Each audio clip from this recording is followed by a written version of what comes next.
Bonjour à tous, j'espère que vous avez la forme, je pense que vous avez vu le titre, on va parler du Seigneur Sith et anciennement Jedi, Dark Vador. Et je dis bien Dark Vador parce que je vois déjà les 2-3 personnes dans les commentaires me dire « Ouais, c'est Darth et non Dark, etc. » Non, le terme Dark est bien valide aujourd'hui. J'avais même fait un petit sondage sur Twitter entre nous pour savoir quelle version vous préférez, et le constat est là. Bref, Dark pour la VF, Darth pour la VO, ni plus ni moins, vous avez 2 choix, aucune mauvaise réponse. Revenons au sujet principal de cette vidéo, qui est Dark Vador. Aujourd'hui, le personnage est connu de tous pour son physique assez imposant qui vient en premier lieu de son armure sombre et menaçante. Et je vais me poser une question maintenant.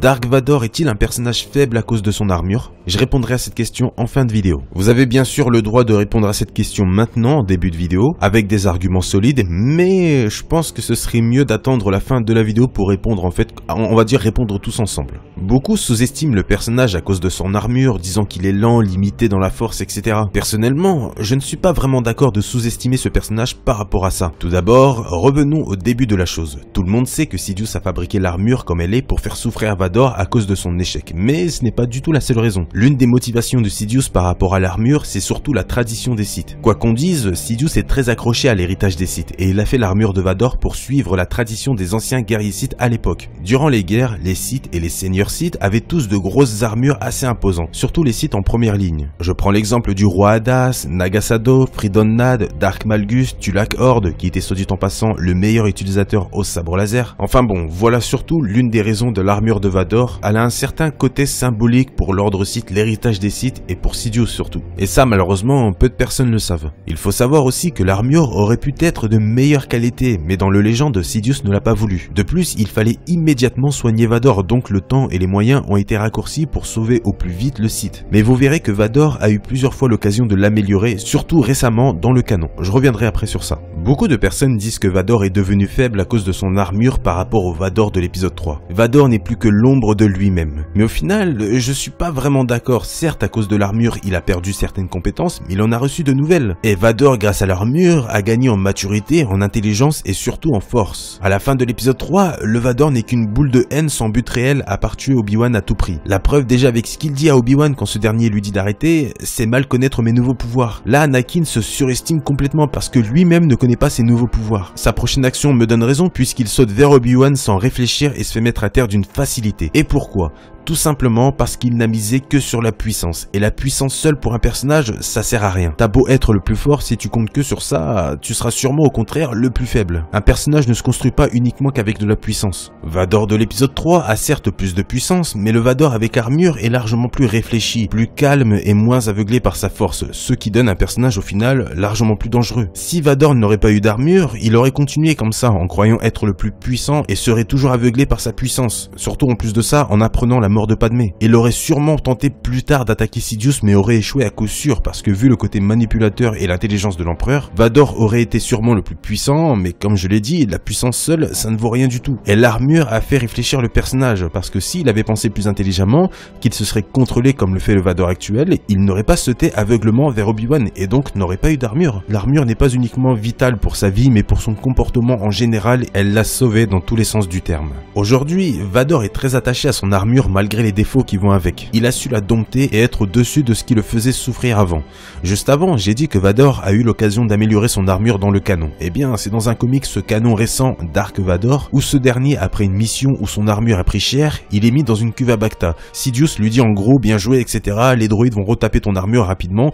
Et là, premier geste de Vador, sa colère commence à monter et Sidious le sent et comprend qu'il ne veut que personne ne touche ou répare son armure à part lui-même. Déjà, ça prouve que Vador ne veut pas qu'on touche à son armure. Ça prouve un peu une sorte d'attachement, mais c'est ensuite que Sidious dit à Vador en gros en partant « Ajuste ton armure comme bon te semble mon apprenti ». Mais au final, Vador n'a pas changé ou même amélioré son armure, ce qui prouve l'attachement à cette dernière encore une fois. Même dans le légende, Vador avait la possibilité d'améliorer son armure plusieurs fois, ce qu'il n'a jamais fait finalement.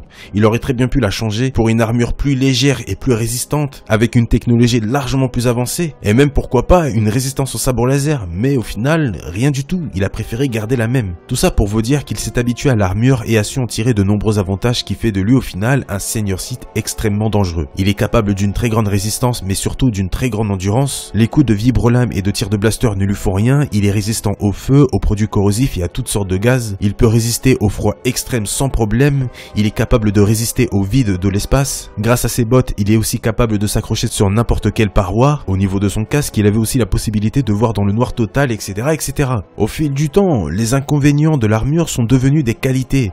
Bien sûr, il y a toujours des faiblesses, mais il y a beaucoup plus de points forts que de points faibles maintenant. Parce que comme je l'ai dit juste avant, avec le temps, il a su dompter l'armure. Et par la même occasion, mûrir avec le côté obscur. Allons maintenant du côté pouvoir de la force, parce que je trouve que c'est la chose la plus sous-estimée chez le personnage. Beaucoup pensent que Vador est très faible dans la force à cause de la non-maîtrise de la foudre. Alors je ne sais pas pourquoi les gens pensent que maîtriser la foudre veut dire que le personnage est fort ou non. Ce pouvoir-là est très basique pour les Sith ou les utilisateurs du côté obscur, donc rien de dingue. Vador a largement les compétences pour l'utiliser, c'est juste que là, il ne peut pas, vous savez tous pourquoi, à cause de ses membres mécaniques. Mais à part ça, le personnage est très puissant dans la force, il n'est pas forcément limité comme certains le disent. Il n'y a pas que la foudre dans les pouvoirs de la force. Surtout au final que Vador est fait vraiment pour le corps à corps. Anakin c'était la même chose au final niveau pouvoir de la force. Il en a pas utilisé une tonne, 2-3 poussées de force, un petit étranglement, ça suffisait. Il ne faut pas oublier qu'utiliser la force en plein combat c'est très rare puisqu'il faut prendre le temps de se concentrer et par moments de ne pas être en mouvement. Enfin surtout pour les pouvoirs comme la foudre par exemple. Regardez, je prends l'exemple d'un autre Seigneur Sith, Dark Maul. S'il utilise la foudre en plein combat, ça lui ferait perdre un temps fou. Donc c'est pour ça que le personnage ne l'utilise pas, alors qu'il a aussi les compétences. Mais dans un combat de base, franchement, les meilleurs pouvoirs à utiliser, c'est la poussée de force. Et Vador le fait très bien. Surtout qu'il a la possibilité de se battre à une main, ce qui veut dire qu'il a une main de libre. Mais les éclairs de force, non, il faut stopper avec cet argument. Oui, c'est un pouvoir efficace, mais dans un combat, c'est pas très utile. Et le pire dans tout ça, c'est que ce pouvoir peut être contré assez facilement avec un sabre laser. L'adversaire a juste à contrer la foudre avec son sabre laser et peut même la rejeter sur toi. Ensuite, t'es paralysé quelques secondes, le mec fonce sur toi et c'est fini. Voilà. Mais à part ça, Vador n'a pas vraiment perdu de sa puissance. On peut le voir par exemple quand il apprend la mort de Padmé dans l'épisode 3 où tout se met à exploser dans la pièce. Dans l'épisode 5 où sans aucune difficulté il jette des choses sur le pauvre Luke. Ou même dans Rebels quand il soulève le NDTT. Il faut une sacrée force pour faire tout ça. Et quand tu vois qu'il fait tout ça sans aucune difficulté, c'est quand même fort. Surtout que le personnage, comme je l'ai dit, est vraiment spécialisé pour le corps à corps. Et c'est là qu'on attaque le dernier point rapidement. Oui, Vador Armure est plus lent que celui de l'épisode 3, mais ce n'est pas non plus un vieillard extrêmement lent. Au contraire, il a une très bonne vitesse pour son état. Dans l'épisode 5, bien que Luke soit un peu plus rapide, Vador le gère très bien. Dans Rebels, son combat contre Ahsoka, qui est pourtant un personnage full vitesse, Vador est très bon dedans aussi niveau vitesse et mène le combat. Et bien sûr sa performance dans Rogue One, où là, il y a rien à dire, on peut voir que niveau vitesse, il est très bon au sabre laser. Aucun tir de blaster ne passe. Il arrive sans souci à avancer, il utilise la force sans pression, enfin bref. Là c'est tout bon. Vous avez vraiment le Vador que j'ai décrit tout le long de cette vidéo. Dans les comics c'est pareil, le personnage est incroyable. Dans le canon par exemple où il se fait toute la garde de Jabba sans souci, ou même dans le Légende où il enchaîne un petit groupe de Jedi. Et ça ce sont des combats parmi tant d'autres dans le Légende et dans le canon au niveau des comics et des romans. Dans certains romans du Légende, faudrait vraiment que je retrouve les noms. Si vous avez les noms, n'hésitez pas à me le mettre dans les commentaires, ça me ferait vraiment très plaisir. Vador se considère à 80% de la puissance de Sidious, ce qui n'est pas du tout dégueulasse pour le personnage. Bon après si ça se trouve pour Sidious, lui son maximum c'est 200% de puissance, donc au final 80 c'est pas ouf, mais bref non, là on divague, mais voilà c'est quand même assez incroyable, 80% de la puissance de l'empereur, c'est pas rien. Nous voici en fin de vidéo où je vais reprendre la question du début. Dark Vador est-il un personnage faible à cause de son armure? Ma réponse est non, bien au contraire, l'armure a su lui fournir tous les outils pour devenir le puissant Seigneur Sith qu'il est. Forcément, il a perdu des aptitudes, mais il en a gagné des nouvelles. C'est un mal pour un bien. Après, Vador, comme tous les personnages, il a ses points faibles et ses limites, ce qui est tout à fait normal, mais ça ne veut pas dire qu'il a tout perdu, qu'il est très lent, etc. Il y a toujours plus fort que soi-même. Comme je l'avais dit, on aime un personnage pour ses qualités et ses défauts, parce qu'ils en ont tous au final. Je prends par exemple le combat dans l'épisode 6, et les gens te disent « Oui, Vador, il s'est retenu contre son fils, tout ça. » Non, arrêtez, c'est juste que Vador a sous-estimé la puissance de son fils au bout d'un moment. Il a relâché son attention, il ne savait pas au final qu'un Jedi comme Luke pouvait, on va dire, péter les câbles. Et ça se voit parce qu'on voit que Vador essaye de résister au coup malgré et tout, mais il se fait mettre à terre quoi qu'il arrive. C'est un peu comme le débat de Broly Sorotien, je sais pas si vous voyez de quoi je veux parler, mais bon, bref, non, voilà quoi. Vador est très bon, mais il a ses limites. Et surtout, n'oubliez pas, comme je l'ai dit, il n'y a pas que la puissance qui compte. Enfin bref, tout ça pour vous dire que Dark Maul est plus fort. Ouh, non, on n'est pas là pour déclarer des guerres, tout ça. Si vous voulez, je ferai une vidéo, un peu comme j'avais fait avec Kylo Ren peut-il surpasser Vador. Là, je pourrais faire Dark Maul peut-il surpasser Dark Vador en réalité. Je pense que ça pourrait vous plaire. Dites-moi dans les commentaires si vous voulez une vidéo de ce genre. Moi, ça me ferait vraiment très plaisir. Enfin bref, là, de toute façon, c'est pas le sujet. N'en débattez pas dans les commentaires, c'était juste pour rire. Je tiens juste à dire aussi, pour cette vidéo, ce n'est pas une vidéo juste pour dire, ouais, Vador c'est le plus fort, etc. Non, pas du tout. Pour tout vous dire, moi, Dark Vador, je l'aime bien, mais sans plus, quoi. Mes yeux sont tournés vers un autre Seigneur Sith que vous connaissez déjà. Donc, ce n'est pas une vidéo pour défendre le personnage ou autre, pas du tout. Juste pour remettre certaines choses au clair par rapport à lui et son armure, rien de plus. Et surtout, vous donner ma vision des choses par rapport à Vador et cette armure. Je vais pas vous retenir plus longtemps, la vidéo touche à sa fin. Si vous l'avez appréciée, n'hésitez pas à liker un max les amis, ça me ferait vraiment très plaisir. Je compte réellement sur vous pour cette vidéo. J'aimerais vraiment qu'elle vous plaise.